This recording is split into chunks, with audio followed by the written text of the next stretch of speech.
Acapulco, Mexico. This is Anarchast. Hey everybody, welcome to another edition of Anarchast, your home for anarchy on the internet. I have a great returning guest coming on. She was on a couple years ago. It's Lyn Ulbricht, the mother of Ross Ulbricht of the Silk Road. When we spoke last time, he was actually just going through his court trial case, which was a total sham. And then he was convicted to multiple lifetimes or whatever, all the stupid, crazy stuff they do in jail, put into a horrible jail.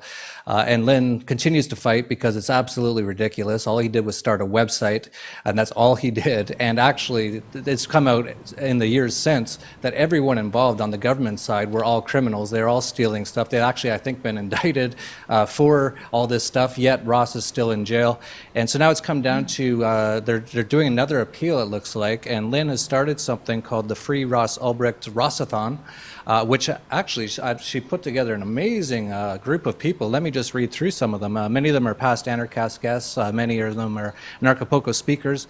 Adam Kokesh, Alex Winter, the director of the Deep Web, Angela Keaton of antiwar.com, Barry Cooper of the Never Get Busted crew, Carla Garrick of the Free State Project, Cody Wilson, Derek Brose, Derek J. Freeman, a favorite of mine, Doug Casey's is going to be on there, Ernie Hancock of Freedom's Phoenix, myself, I'll be on there, Jeffrey Tucker, Jesse Ventura, interesting guy. I don't think he's an anarchist, but he does a lot of interesting stuff, a lot of very freedom-related stuff. Julia Taransky. We have Paul Rosenberg. I haven't had him on Anarchast in a long time. Very smart, eloquent guy. Bob Murphy, Roger Veer, Tatiana Moroz, Tom Woods. All of this is going to be on December 4th, so I want to let everyone know about this. And it's all apparently, I'm going to ask Lyn about this, just to pay the printing costs to print the appeal documents, which apparently costs $14,000. I can't believe they even still use paper, but when they do, apparently just to print it costs $14,000. It's all part of the big scam of the U.S. government justice system. So Lyn, great to have you on. How are you doing? Oh, great to be on here. Thanks so much, and thanks for participating in the Ross-a-thon, the free Ross-a-thon. And by the way, to be fair, it not only printed them, but they had some really nice covers, so they did bind them too for $14,000.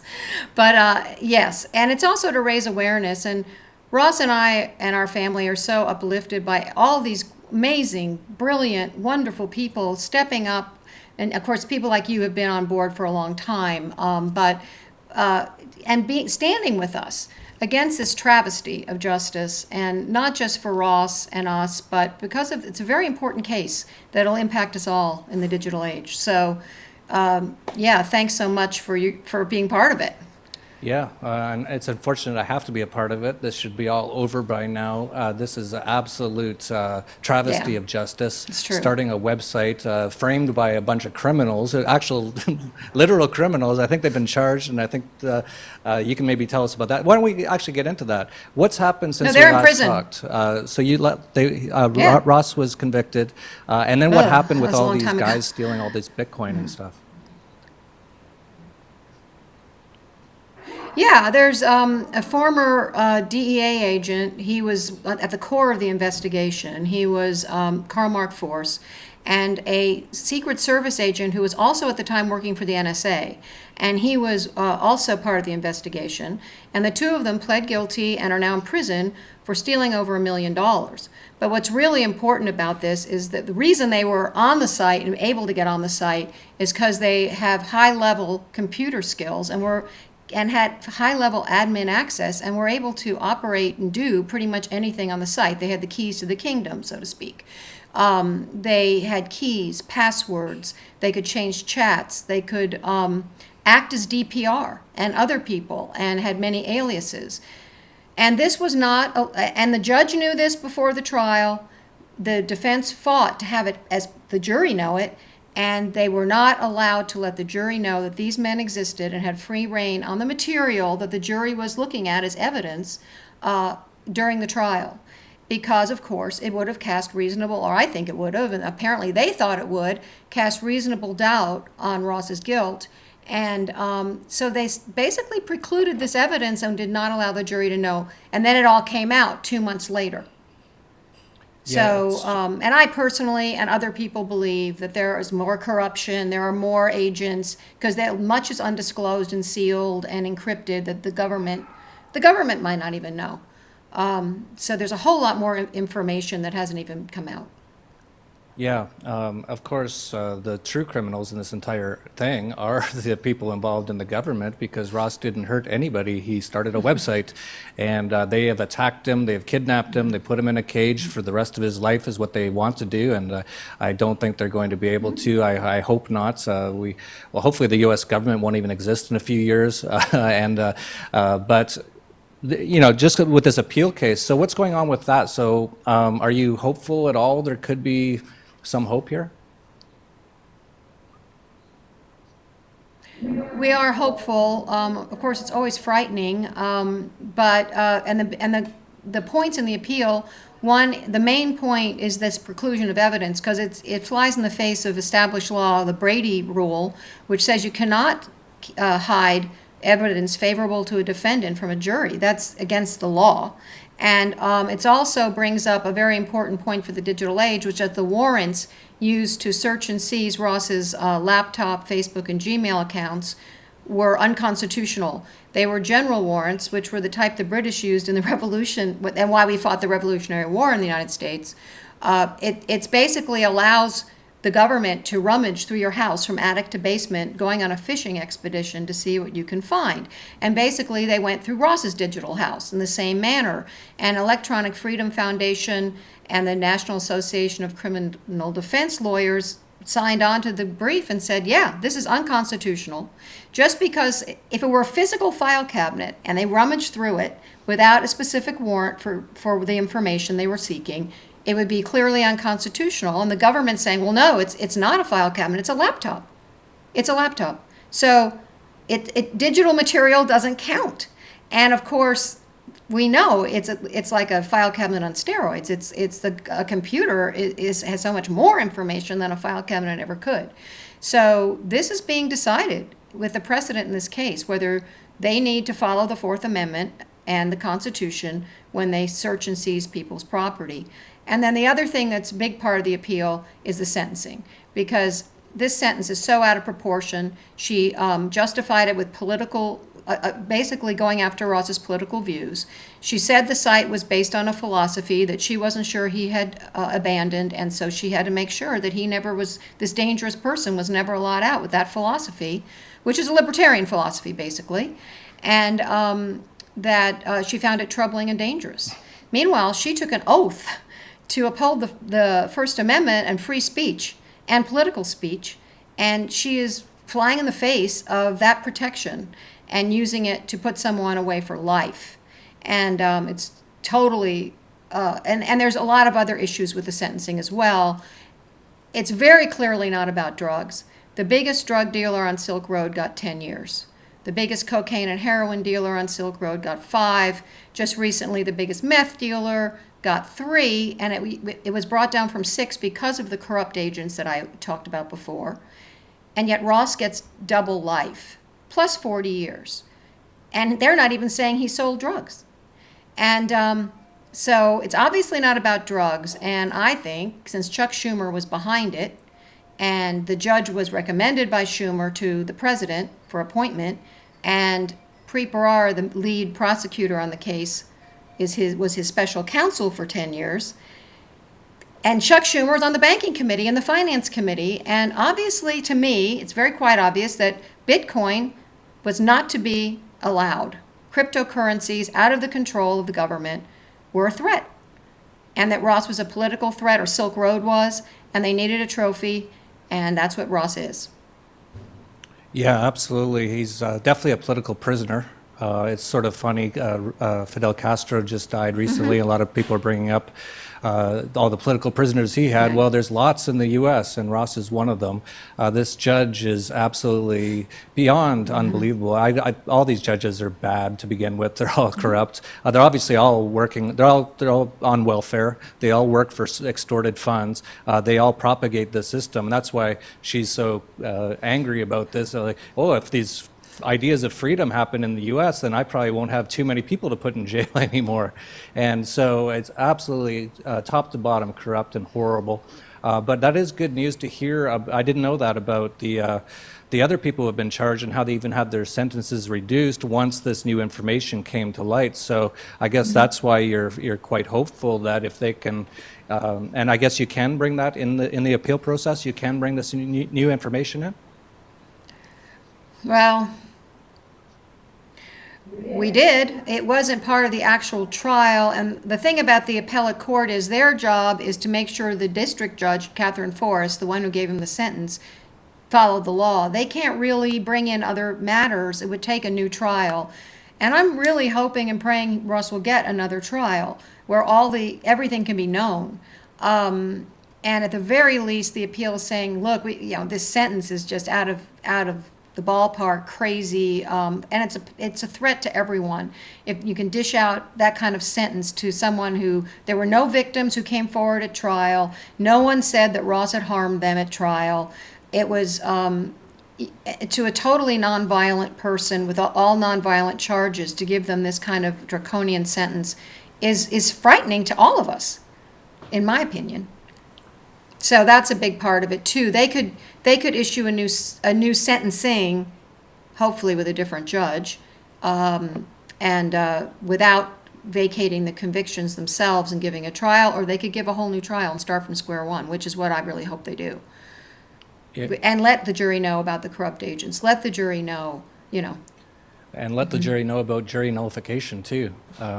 There recently was the what were they called? The ranchers in Oregon. They had that standoff with the government, and they were let off, I believe, because of jury nullification. The jury said no. They didn't do anything wrong in our opinion, even though it's against technically the law of the government, which is all BS. They let them off. So jury nullification is another huge part. So hopefully you can get this appeal through, and hopefully you can get another trial. And this cannot stand. Absolutely cannot stand. And it's quite amazing the group of people you've gotten together to stand with you on this. Hopefully this all helps, and hopefully everyone watching participates on December 4th.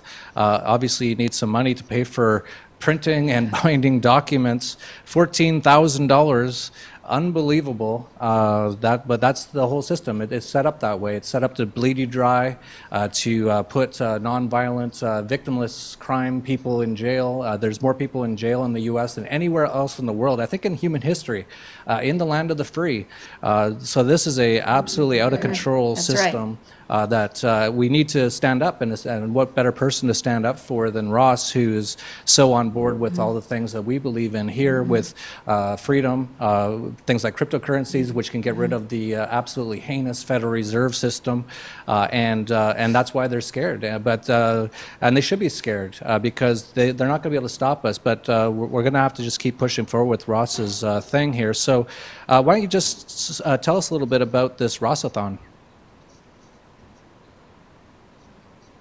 Okay. Well, first, if people register, and you don't have to register, there is a button going straight to the event that day. But if you register, first of all, you can be interactive during the event.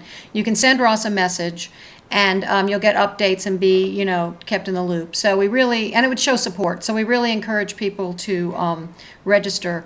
And generous people like Jeff Berwick have donated such things as Jeff donated a ticket to Anarchast, and also a subscription to Dollar Vigilante. And, people are putting forward things that they're offering that people can get value from what they donate to us, which is so appreciated. And I really appreciate your doing that, Jeff. And also coming on and talking about, why they support Ross and what are the larger implications of this case, and also about their own field. So we can add value. So when you're watching this, you might learn something about Bitcoin or the drug war or the criminal justice system. We're going to have experts in all kinds of fields, and eloquent people like Jeff Berwick and others who really know how to talk about these issues so that you understand them. And it'll be really exciting, I think. And it's going to be a marathon, Ross-a-thon, from 2 p.m. till 10 p.m. Eastern.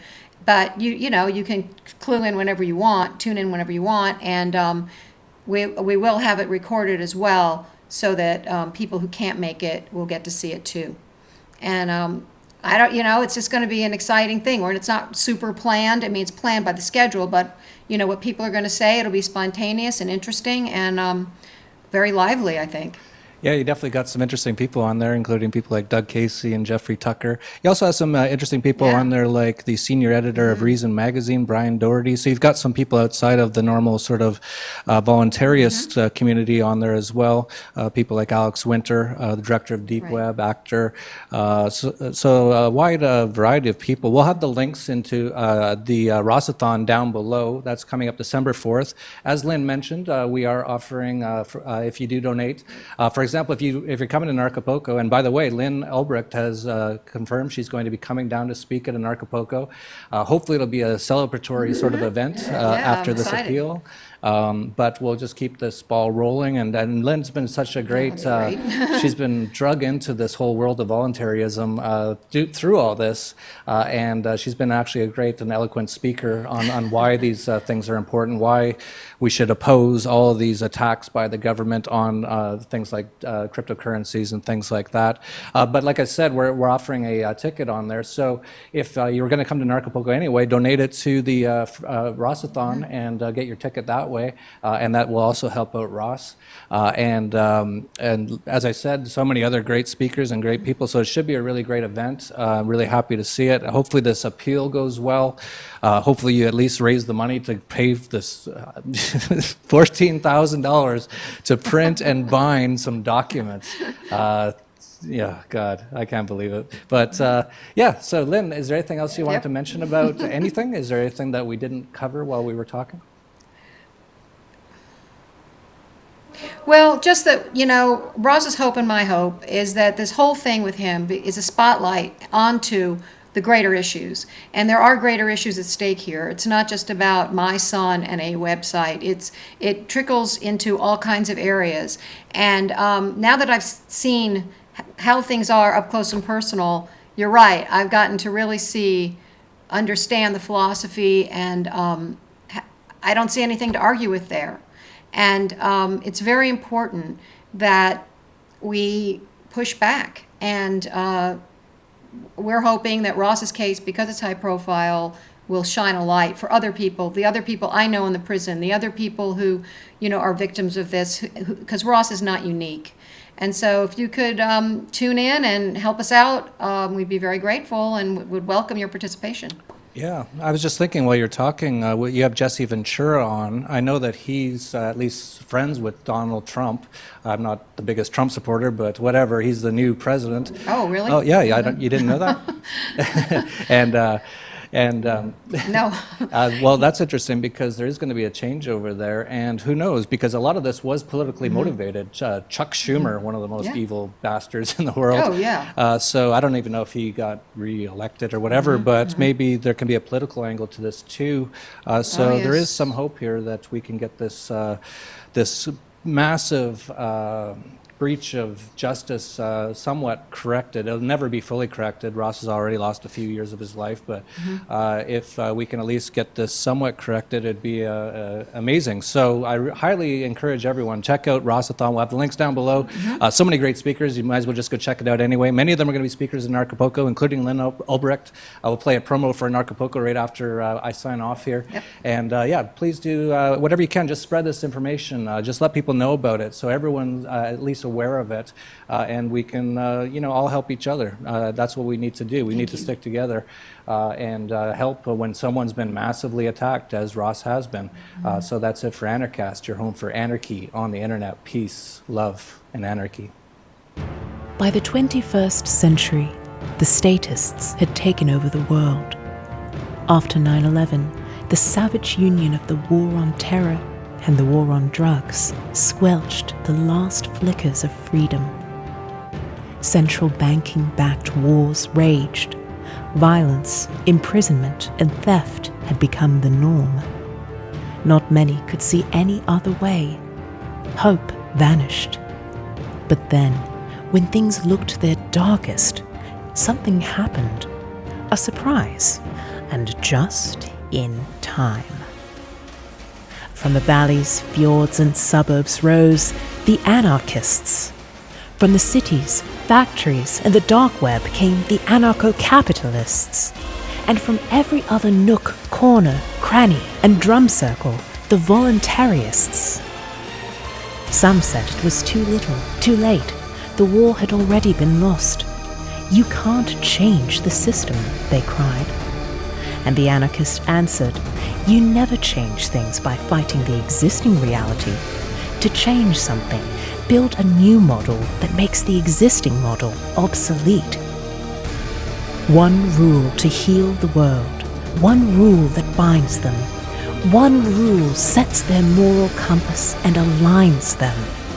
The N-A-motherfucking-P. And with that, they gather again, as they do every year, in Acapulco, Mexico, this coming February for the 3rd annual Anarchapulco.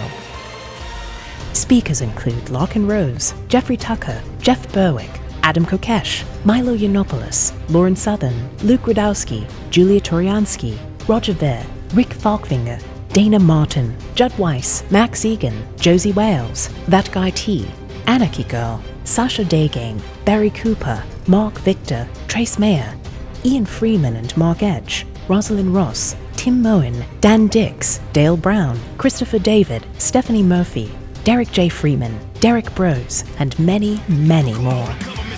The headline musical act will be Eric July and Backwards.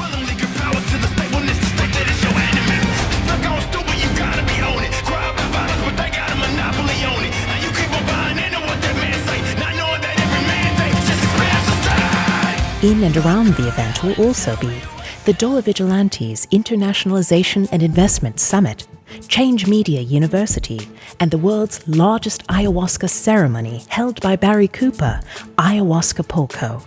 Plus, Terry Brock's Fund Your Freedom entrepreneurial course, Adam Kokesh's homesteading workshop, Sasha Daygame's Anarchy in Relationships course, Dana Martin's Free Your Family workshop, and much, much more.